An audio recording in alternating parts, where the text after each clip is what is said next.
অপর্ণা একটা লাল ব্লাউজ বেছে নিল। হেসে বলল জয়িতাদি, দেখো তো মানাচ্ছে নাকি। আমি কাছে গিয়ে কাপড়টা ঠিক করে ধরিয়ে দিলাম। তখন খেয়াল করলাম বিক্রেতা অপর্ণার দিকেই তাকিয়ে আছে।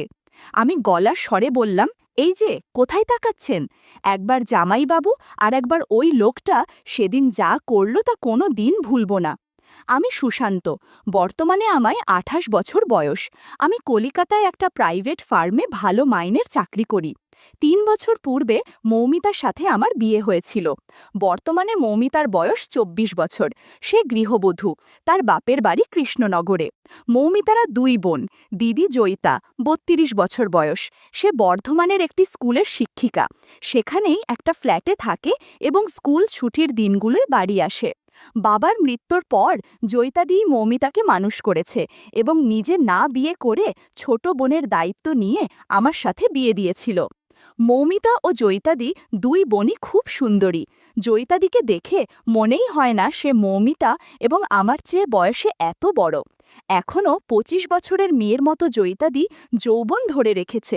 জয়িতাদি প্রচণ্ড মিশুক, সবসময় আসর জমিয়ে রাখে। বর্ধমানে জয়িতাদির ফ্ল্যাটে একলাই থাকে। একঘেয়েমি কাটানোর জন্য সে একটা কাজের বউ অপর্ণাকে রেখেছে, যে সব সময় তার বাড়িতে থাকে। ২৬ বছর বয়সী অপর্ণা বিবাহিতা হলেও স্বামী পরিত্যক্তা। তার কোনো সন্তানও হয়নি, তাই তার কোনো পিছুটানো নেই। কাজের মেয়ে হিসাবে অপর্ণা যথেষ্টই আকর্ষণীয়। কর্মসূত্রে আমায় মাঝে মাঝেই বর্ধমান যেতে হয় এবং সেখানে ২-১টা রাতও কাটাতে হয়। যেহেতু আমার ছেলে খুবই ছোট, তাই আমার সাথে মৌমিতার বর্ধমান যাওয়া সম্ভব হয় না। বর্ধমানে থাকলে আমি হোটেলে থাকি জানতে পেরে জয়িতাদি একদিন প্রচণ্ড রাগারাগি করল এবং বলল, সুশান্ত, দিদির বাড়ি থাকতে কেন তুমি হোটেলে থাকছ? এরপর থেকে তুমি আমার বাড়িতে থাকবে এবং আমি আর যেন না শুনি তুমি হোটেলে থেকেছ। আমি আমতা আমতা পড়ে বললাম, দিদি, আমাকে তো প্রায়ই বর্ধমান যেতে হয়, এতবার থাকলে তোমার অসুবিধা হবে, তাই আমি হোটেলে। জয়িতাদি বলল, ভাই কাছে থাকলে দিদির কি অসুবিধা হতে পারে? তুমি একদম বাজে কথা বলবে না। পরের বার থেকে তুমি আমার বাড়িতেই থাকবে। পরের বারে আমি জয়িতাদির বাড়িতেই উঠলাম।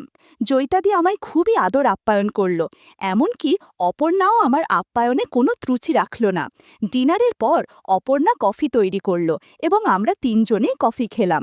সারা দিনের খাটাখাটুনির পর আমি খুব ক্লান্ত বোধ করছিলাম, তাই আমি ঘুমাতে চলে গেলাম। জয়িতাদি এবং অপর্ণা যে ঘরে থাকত তার পাশের ঘরেই আমার শোবার ব্যবস্থা হয়েছিল। খুব শীঘ্রই আমি গভীর ঘুমে চলে গেলাম। আমি রাত্রে লুঙ্গি পরে শুয়েছিলাম। আমি এত গাঢ় ঘুমিয়েছিলাম যে আমার হুঁশই নেই ঘুমের ঘোরে কখন আমার লুঙ্গি অগোছালো হয়েছিল, আর ওভাবেই সারা রাত ঘুমিয়েছি। ইস, জয়িতাদি বা অপর্ণা যদি সকালে আমার ঘরে ঢুকে থাকে, ছি ছি, ওরা কি ভাববে। ঘরের ছিটকিনিটা খারাপ থাকার জন্য সেটাও দিতেও পারিনি। ঘরে বোধহয় কোনো বেড়াল ঢুকেছিল। আমার জামা কাপড়গুলো কেমন যেন উল্টো পাল্টা হয়ে আছে। বেড়ালটাকে তাড়ানোর জন্যই জয়িতাদি বা অপর্ণা সকালে আমার ঘরে ঢুকে থাকলে নিশ্চয়ই আমাকে ওভাবে দেখছে। ঘুম থেকে উঠে ফ্রেশ হয়ে নিলাম। জয়িতাদি বা অপর্ণার ব্যবহারে কোনো পরিবর্তন দেখলাম না। আমি তৈরি হয়ে নাস্তা সেরে কাজে বেরিয়ে গেলাম। কাজের জন্য সেদিন রাতেও আমায় জয়িতাদির বাড়িতেই থাকতে হলো এবং ডিনারের পর অপর্ণার হাতের সেই গরমা গরম কফি, আহ কি স্বাদ! পরের দিন সকালে ঘুম থেকে উঠে দেখি আগের রাতের মতোই অগোছালো হয়ে ঘুমিয়েছি। মনে কেমন যেন একটা খটকা লাগল। আমি ওদের কিছুই বললাম না।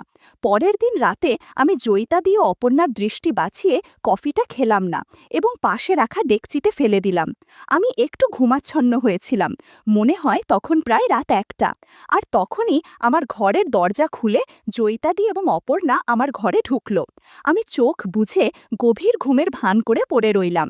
নাইট ল্যাম্পের আলোয় চোখ মিটমিট করে যা দেখলাম তাতে আমার মাথা ঘুরে গেল। জয়িতাদি ও অপর্ণা আমার খুব কাছাকাছি চলে এসেছে। অপর্ণা ফিসফিস করে বলল, দিদি, আমরা যে এসব করছি তাতে সুশান্তদার ঘুম ভেঙে যাবে না তো? জয়িতাদি বলল, আরে না না, কোনো চিন্তা করিস না। কফির সাথে যা ঘুমের ঔষধ দিয়েছি, বাবু সকালের আগে ঘুম থেকে উঠতেই পারবে না। আমি বিয়ে করিনি এবং তোর বর তোকে ছেড়ে দিয়েছে। আমাদেরও তো আকাঙ্ক্ষা আছে, তাই চুপচাপ চালিয়ে যা। আমি লক্ষ্য করলাম জয়িতাদি একটা নাইটি পরে আছে, বেশ পাতলা ধরনের, আর অপর্ণা শুধু লাল রঙের ব্লাউজ আর একটা পেটিকোট পরে আছে। ব্লাউজ খানিকটা পুরনো, কিছু বোতাম ভাঙা। বন্ধুরা, ইউটিউবের কড়া নিয়মের কারণে কিছু বিষয় সরাসরি বলা যাচ্ছে না। তোমরা কমেন্টে দেয়া লিংক থেকে আমার ওয়েবসাইট ভিজিট করো, সেখানে একদম খোলামেলা গল্প দেয়া আছে, যেগুলো ইউটিউবে পাওয়া যায় না। ঘুমের মধ্যে ওরা অনেক কিছু করে, আমার ঘর থেকে বেরিয়ে গেল। জয়িতাদির এই কাণ্ডকর্ম দেখে আমি স্তম্ভিত হয়ে গেলাম। বুঝতে পারলাম গতরাতে আমার ঘরে কারা ঢুকেছিল, আর ওরা আমার কফিতে ঘুমের ওষুধ মিশিয়ে দিত, যাতে আমি কিছু বুঝতে না পারি। আমি ভাবলাম আজ থেকে জাম্বুরা খেতে পারবো। পরের দিন ওদের মতোই আমিও স্বাভাবিক ব্যবহার করলাম। সারাদিনের কাজকর্ম শেষে রাত্রে আবার কোনোভাবে কফিটা ফেলে দিলাম। আগের মতোই মাঝরাতে ওরা আমার ঘরে ঢুকলো। আমি ঘুমের ভান করে পড়ে রইলাম। ভাবলাম এভাবে পড়ে থাকলে ভালোভাবে কিছুই করতে পারবো না। জয়িতাদি যখন খাচ্ছিল তখন আমি বললাম, তোমাদের ভালো লাগছে তো? জয়িতাদি ঠিক যেন 440 ভোল্টের কারেন্ট খেলো এবং প্রচণ্ড ভয়ে আমার দিকে তাকাল। অপর্ণাও তখন ভয়ে চমকে উঠেছে। কেউই কোনো কথা বলতে পারছে না। তড়িঘড়ি করে নিজেদের গুছিয়ে নিচ্ছে। নাইটির ফিতা বেঁধে জয়িতাদি একবার মিনমিন করে বলল, সুশান্ত, আমাদের চুল হয়ে গেছে, প্লিজ তুমি যেন মৌমিতাকে কিছু জানিও না, তাহলে আমি লজ্জায় মরে যাব। হেসে বললাম, জয়িতাদি, আমার কাছে তোমার এবং অপর্ণার লজ্জার কিছুই নেই গো। তুমি 32 বছর বয়সে অবিবাহিত। এই বয়সে সবারই কিছু ফ্যান্টাসি থাকে। তুমি আমার চেয়ে বয়সে বড় হলেও সম্পর্কে শালিকা হও, তাই টেনশনের কিছুই নেই। অপর্ণা বিয়ে করেও স্বামীর সাথে থাকতে পারে না, ওরও কিছু আকাঙ্ক্ষা আছে। তোমরা দুজনে তো আমায় বলতে পারতে, তাহলে আমি প্রথমেই রাজি হতাম। এভাবে চুপি চুপি আসা তো মানায় না। এরপর আমি ওদের সাথে গল্প করতে শুরু করলাম। আমার জাদুর লাঠি এখন আর চুপি চুপি নিতে হবে না। কিছুক্ষণ পর বুঝতে পারলাম ওদের চুল অনেক ঘন, শেভ করে না অনেক দিন হয়েছে। বিশেষ করে অপর্ণার। আসলে কাজের বউদের এরকমই হয়। আমি বললাম, কাল স্নানের সময় তোমরা চুল কেটে রাখবে, তাহলে আমার সুবিধা হবে। ঘণ্টাখানেক গল্প করার পর যে যার রুমে চলে গেল। পরের দিন সকালটা যেন কত ফাঁকা লাগছিল। জয়িতাদি বলল, আজ কি তুমি আবার কলকাতায় ফিরে যাবে? আমি বললাম, হ্যাঁ, তবে আবার কাজ থাকলে আবার আসল, তখন তোমাদের সাথে অনেকক্ষণ সময় কাটাবো। আমি কলকাতার ট্রেন ধরে চলে গেলাম। এই বাড়িটা হঠাৎ কেমন শুনশান হয়ে গেছে। আমি আর অপর্ণা দুজনেই অদ্ভুত এক একাকিত্বে ভুগছিলাম। বারবার মনে হচ্ছিল পুরুষ মানুষ না থাকলে সংসারটা কত নির্জীব হয়ে যায়। আমি তো কথায় কথায় অপর্ণাকে বলেই ফেললাম, বাড়ি আজ যেন শুকনো শুকনো লাগছে গো। অপর্ণা হেসে উত্তর দিল, তা ঠিকই বলছো জয়িতাদি, সংসারে মশলা না থাকলে খাবারের মতো মলিন লাগে। দুপুরবেলা হালকা গরমে স্বস্তি লাগছিল। ঘর একেবারে চুপচাপ। আমি আর অপর্ণা বারান্দায় বসে আড্ডা মারছি। হঠাৎই গলায় ভেসে এলো, ব্লাউজ নেবেন? নতুন ডিজাইন আছে, পেটিকোটও আছে। চমকে উঠে তাকালাম। দেখি মাঝারি বয়সী এক লোক দাঁড়িয়ে আছে, হাতে ঝোলা ভর্তি নানা রঙের কাপড়। লোকটার চোখে মুখে এক ধরনের নির্লজ্জ আত্মবিশ্বাস, অথচ তা বিরক্তির বদলে অদ্ভুত এক কৌতূহল জাগালো। আমরা ভেতরে ডেকে নিলাম। লোকটা ঝোলা মেলে দিল। এক গাদা ব্লাউজ পেটিকোটের বাহার, লাল, নীল, কালো, হলুদ, দেখে চোখ ফেরানো যায় না। কাপড়গুলো এক একটা যথেষ্ট মানসম্মত। অপর্ণা একটা লাল ব্লাউজ বেছে নিল। হেসে বলল, জয়িতাদি, দেখো তো মানাচ্ছে নাকি? আমি কাছে গিয়ে কাপড়টা ঠিক করে ধরিয়ে দিলাম। তখন খেয়াল করলাম বিক্রেতা অপর্ণার দিকেই তাকিয়ে আছে। আমি গলার স্বরে বললাম, এই যে, কোথায় তাকাচ্ছেন? লোকটা হেসে বলল, দিদি, কাপড় মাপসই হচ্ছে কিনা দেখছি। অপর্ণা খিলখিল করে হেসে উঠল, ওহো, কাপড়ই শুধু নাকি? আমি একটু লাজুক ভান করে মুখ ঘুরিয়ে নিলাম, অথচ মনের মধ্যে কেমন যেন অনুভূতি হচ্ছিল।